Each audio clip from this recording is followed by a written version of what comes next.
Welcome back to Lenz's movie reviews, excuse me. Episode number 56, and this one reviewing Christine from 1983, a John Carpenter film. Yep.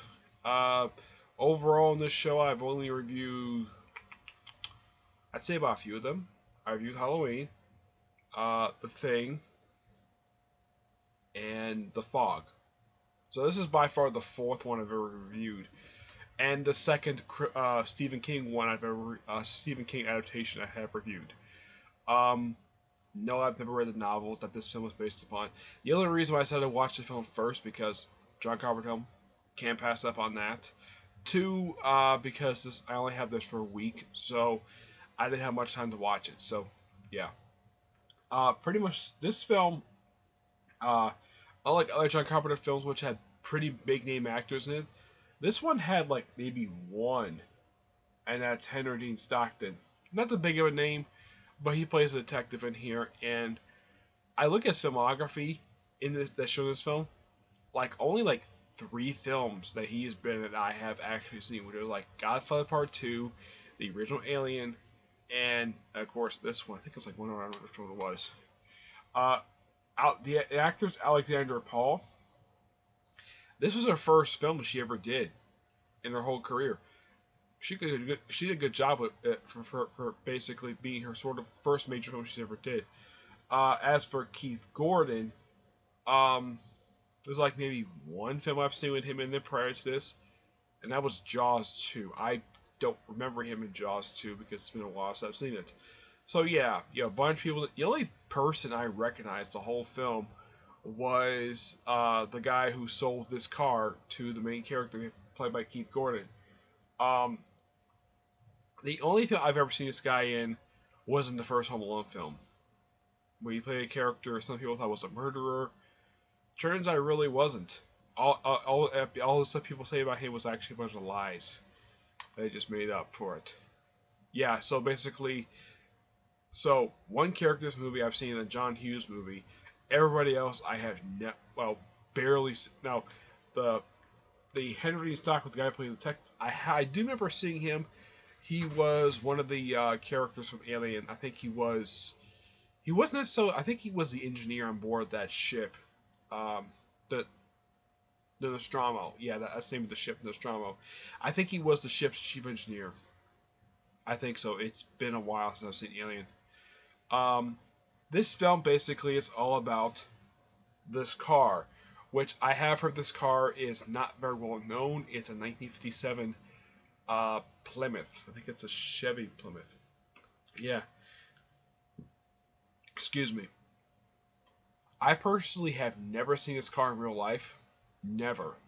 So aside from this movie, I have never seen this car at all in real life. I am familiar with cars 1957. I do like going to car shows. They're interesting to go to. You can just see nice, good classic cars because I'm a history buff. I like history stuff. But this car, prior to this film, never heard this car before. And basically, the story is that you have this nerdy guy named Arnie, played by Keith Gordon, who basically gets bullied in school. He doesn't get beat up per se, though the bully does pull out a switch, but he gets I think got expelled. His two buddies got probation, and of course he got expelled for bringing a switchblade to school. Now, when I saw that, I'm like, okay, I know for a fact that thing is illegal to own if you're not in the military. My brother owns one, but here's the thing: he's Navy, so he's allowed to own a switchblade.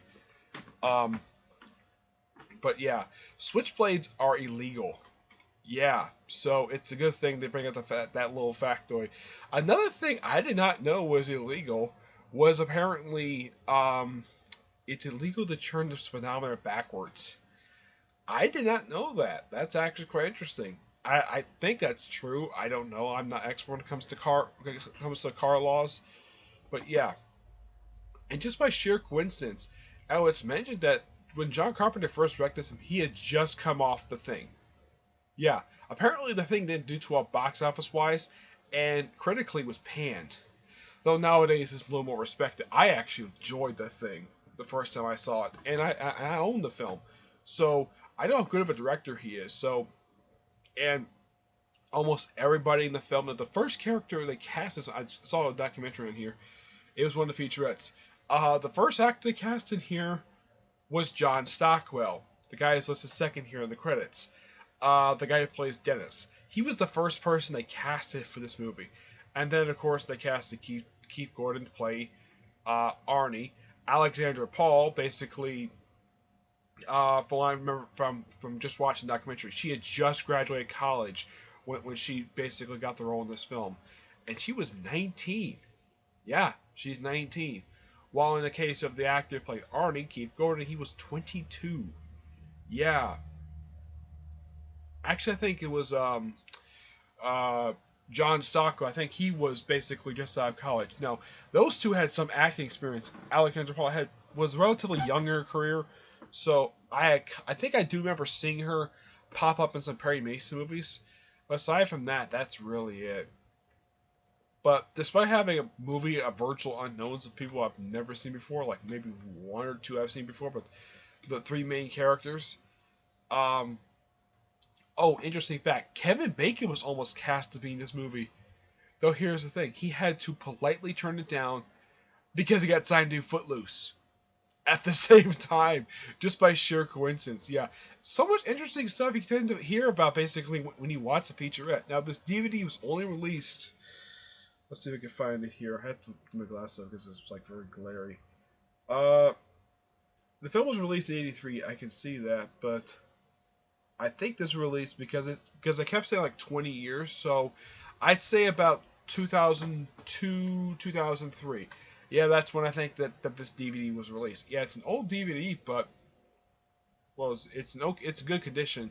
Well, the picture anyway is the only reason why it is because it's a library DVD. That's basically what it is. For a John Carpenter film, it has nothing really much to do with horror. It's basically the big thing with this film is that it's not gory. It is considered a horror film, but it's more of a suspenseful film. Yeah, and the deaths they do in here, there's not many. The body count is very small. Like, relatively, about 5 characters get killed off in the movie. Yeah, surprisingly, only 5. Basically, 4 bullies and the star of the film. Well, yeah, his character gets killed off. But yeah. Excuse me, and I'm sorry I'm spoiling this film, but this film is like 34 years old. So, who freaking cares if you spoil a film that's basically almost 35 years old? Yeah, next year is, by the way, the 30th anniversary to release this film, and it's also anniversary of another film that John Carpenter is known for directing. That its anniversary as well. Halloween, celebrating 40 years next year. Yep. But this film is actually really good.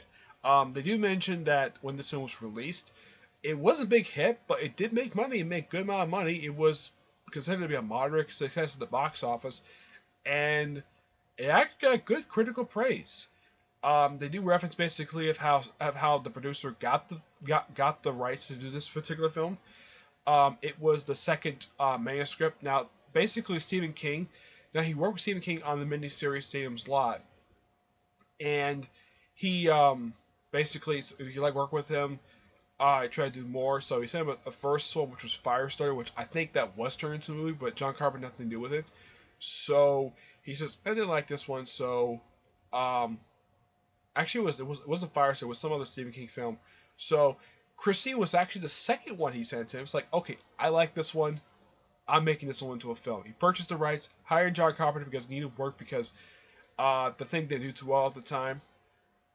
Though this year is the film The Thing's 35th anniversary this year, just by sheer coincidence. Yeah, I'm just remembering from watching the documentary for this. So he got hired, and then they go and location scouting, which he does not like that at all. He thinks it's the most boringest part of being a director, just scouting for locations. The opening scene, that's an actual automobile factory. That was one. It's been closed down for years. So that one was actually a real thing. Now, they mentioned nowadays that a lot of the cars are assembled via robots and computers. Here they show actual people putting these cars together, and they show like the cars, and all the cars except for Christine are all the same color, this brownish color.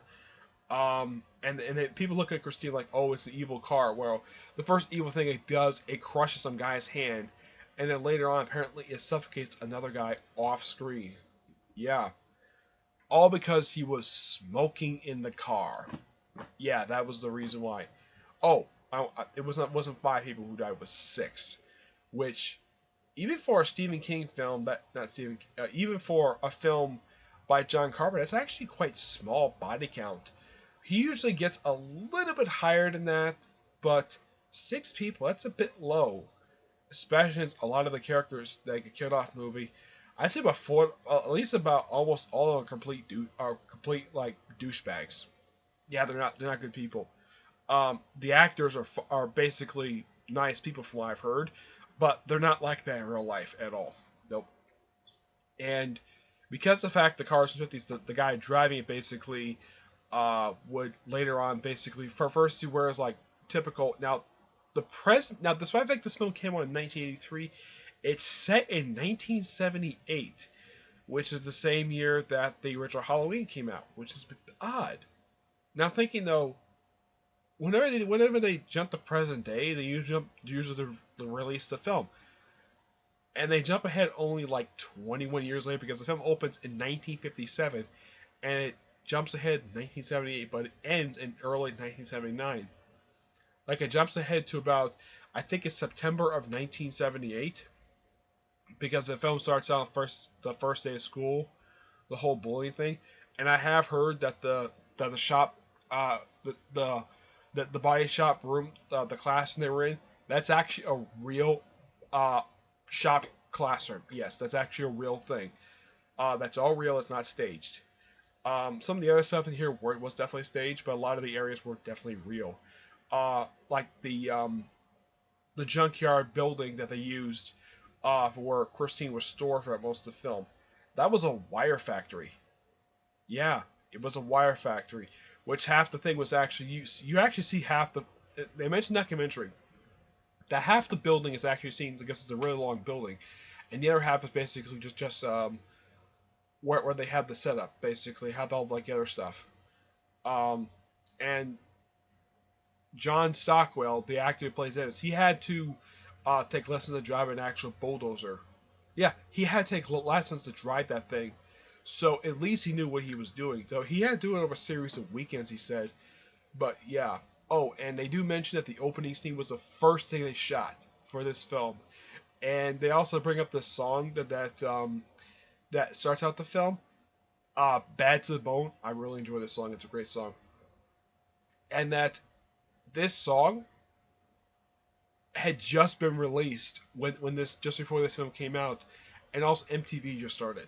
Yeah, but I don't want to spoil anything much else to this film. But this film was just actually a really good film for a John Carpenter film and for a Stephen King adaptation. Now, I've never read the original. I'm going to read it soon, but not right now. But this film was good. I'm going to give this film a 9 out of 10. It's really good. I heard this film was actually a cult classic. It's earned it. Not that big of a John Carpenter film, per se, but yeah. So, that's it for this episode. Stay tuned for episode 57. We never get a chance to do it, because it takes a while to decide what movies I'm going to do. It's not like in the case of James Ralph, basically. Usually his movies picked out like right away before he does his own series reviews. Me, it takes me a while before I decide to do it, okay? But until I see you on my next episode, bye.